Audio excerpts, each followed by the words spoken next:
Hi friends, अगर आप हमारे वीडियो को सबसे पहले देखना चाहते हैं तो अभी हमारे चैनल को सब्सक्राइब करें और बेल आइकन दबाएं।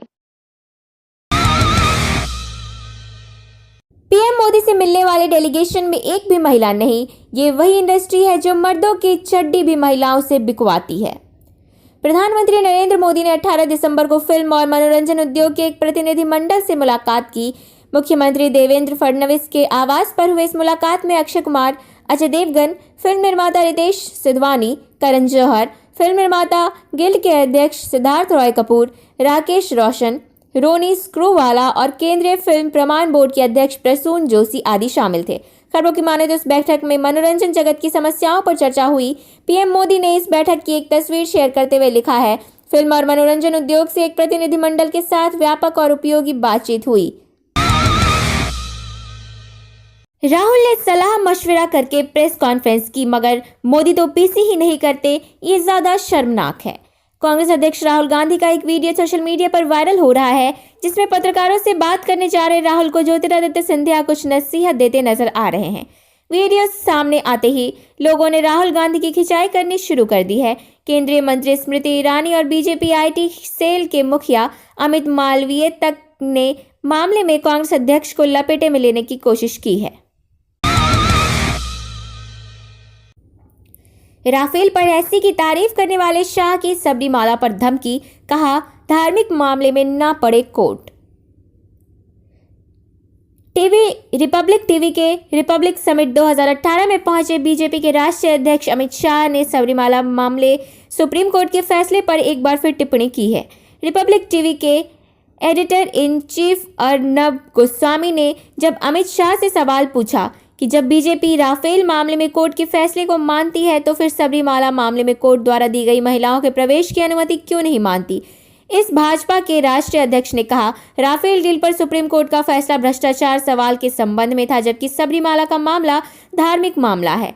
जब आप गुरुद्वारा जाते हैं तो क्या आप अपना सर नहीं ढकते? रामदेव की कंपनी पतंजलि अच्छे दिन खत्म, दिल्ली हाईकोर्ट ने पतंजलि की इनकम जांच के दिए आदेश। उद्योगपति रामदेव के अच्छे दिन अब खत्म होते नजर आ रहे हैं, क्योंकि अब रामदेव की कंपनी पतंजलि आयुर्वेद लिमिटेड की रफ्तार 5 सालों में पहली बार कम होने के बाद अब पतंजलि को दिल्ली हाईकोर्ट ने झटका दिया है। कोर्ट ने बाबा रामदेव को निर्देश दिया है कि वे इनकम टैक्स विभाग की जांच में सहयोग करें। दरअसल पतंजलि आयुर्वेद लिमिटेड ने इनकम टैक्स विभाग के स्पेशल जांच के आदेश को दिल्ली हाईकोर्ट में चुनौती दी थी। उस पर सुनवाई करते हुए जस्टिस एस रविंद्र भट्ट की अध्यक्षता वाली पीठ ने कहा कि इनकम टैक्स विभाग की कार्रवाई में कोई गड़बड़ी नहीं है। चिराग के बयान पर बोली कांग्रेस, 3 राज्यों में बीजेपी की हार के बाद पासवान समझ चुके हैं, डूबती नाव में बैठे रहना बुद्धिमानी नहीं है। लोक जनशक्ति पार्टी के सांसद और अध्यक्ष रामविलास पासवान के बेटे चिराग पासवान के बयान पर सियासत तेज हो गई है। अब इस मामले पर कांग्रेस ने प्रतिक्रिया देते हुए कहा है कि ये सिर्फ पासवान की पार्टी की बात नहीं, बीजेपी की 5 राज्यों में हारे जाने से अब कोई भी बीजेपी या मोदी सरकार के साथ नहीं रहना चाहता है। कांग्रेस प्रवक्ता शकील अहमद ने कहा कि 3 राज्यों में भाजपा की हार के बाद केवल बिहार में पासवान जी की पार्टी ही नहीं, बल्कि देश भर में मोदी जी के कई समर्थक दल अब उनको छोड़कर भागना चाहते हैं। सोहराबुद्दीन मामले की जांच करने वाले अधिकारी ने छोड़ी नौकरी, क्या ये अमित शाह का डर है? गुजरात के चर्चित कथित फर्जी सोहराबुद्दीन शेख एनकाउंटर के मामले में एक नया मोड़ आ गया।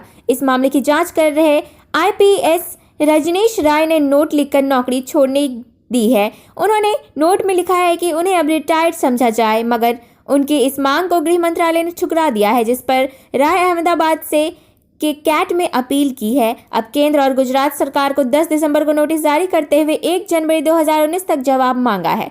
राय फिलहाल आधिकारिक रूप से आंध्र प्रदेश के चित्तूर जिले के एटीएस स्कूल में आईजी के पद पर हैं। उन्होंने कैट में जाने का फैसला तब लिया जब गृह मंत्रालय ने उनके आवेदन पर ठुकराते हुए उन्हें फॉरेन ड्यूटी ज्वाइन करने का आदेश दिया था। भिखारी ठाकुर, एक ऐसा क्रांतिकारी कलाकार जिसने अपनी कला में शोषितों वंचितों की पीड़ा को जुबान दी। नई जाति में जन्म लिए भिखारी ठाकुर अनगढ़ रहकर भी हमेशा अद्वितीय बने रहे।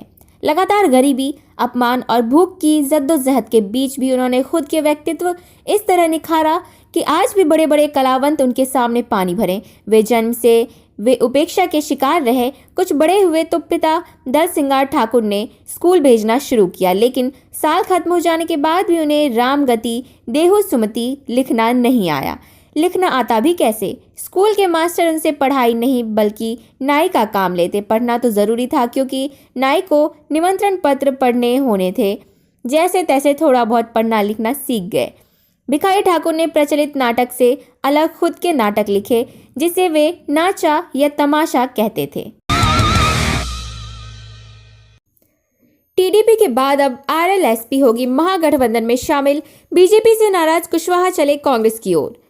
मोदी सरकार में मंत्री रहे उपेंद्र कुशवाहा महागठबंधन में शामिल हो गए हैं। उपेंद्र कुशवाहा इस पर प्रेस कॉन्फ्रेंस करेंगे। उसके साथ राजद से तेजस्वी यादव, एचएएम से जीतन राम मांझी और कांग्रेस के नेता भी प्रेस कॉन्फ्रेंस में शामिल रहेंगे। इस मौके पर शरद यादव भी मौजूद रहेंगे। पिछले कई दिनों से कुशवाहा कांग्रेस नेताओं से साथ बैठक कर रहे हैं, इसीलिए कयास ऐसे लगाए जा रहे हैं कि वो महागठबंधन में शामिल होने वाले हैं।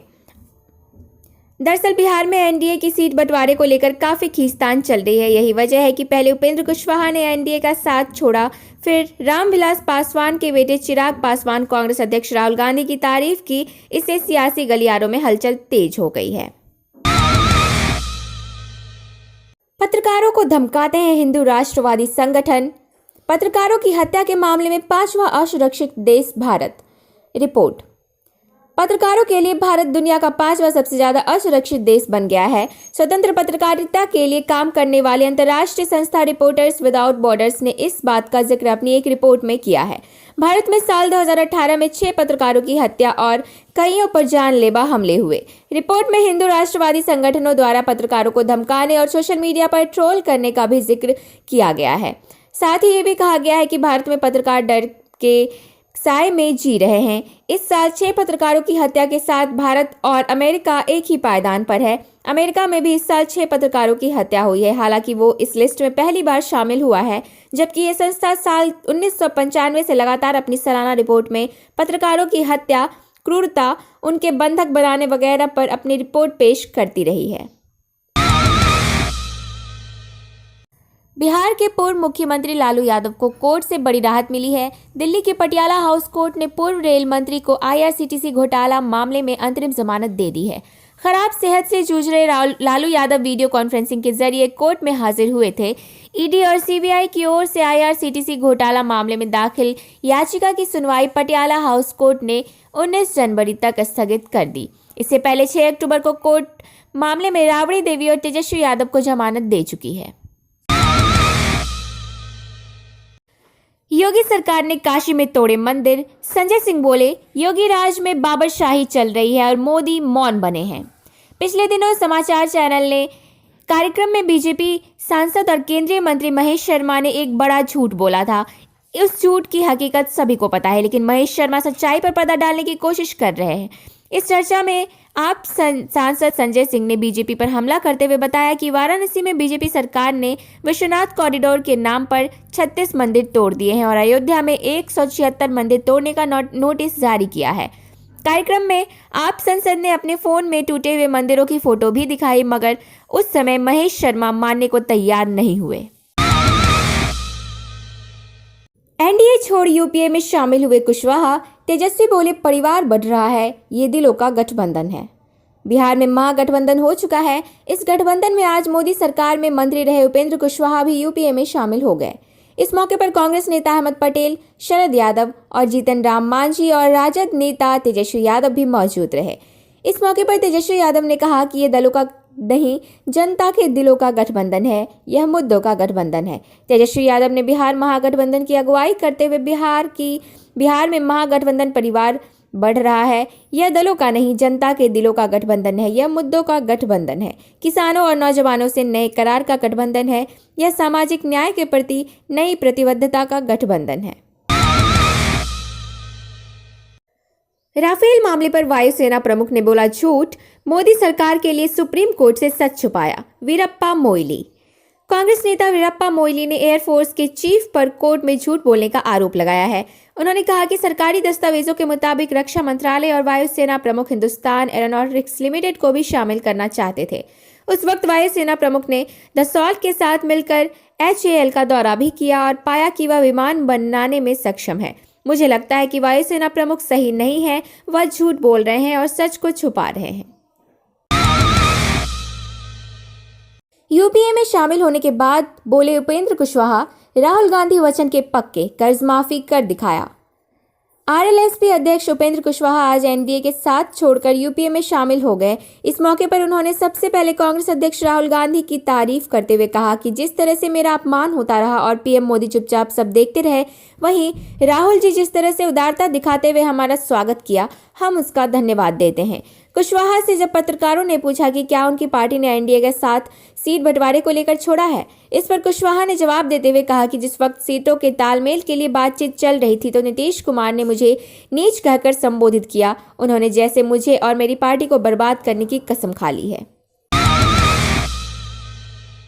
मणिपुर में भाजपा की सरकार का अत्याचार, कोर्ट ने मना करने के बाद भी एनएसए लगाकर पत्रकार को जेल भेजा। भारत में पत्रकारों की हत्या, हमले, धमकियों के मामले में भारत दुनिया भर के टॉप 5 में शामिल है।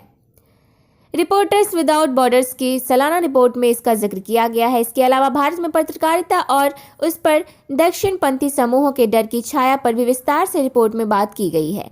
साथ ही दुनिया प्रेस की आज़ादी के मामले में भारत 138वें नंबर पर है। भारत में प्रेस की ये बदहाली क्यों है और यहाँ पत्रकार डर से साए में क्यों जीता है, इसको समझने के लिए ये काफी है कि पीएम मोदी और मणिपुर के सीएम की आलोचना कर माइंड द न्यूज रूम की रिपोर्ट। Thank you for watching our video. अगर आपको हमारी वीडियो पसंद आई हो तो इसे लाइक जरूर करें और हमारे चैनल को सब्सक्राइब करना ना भूलें।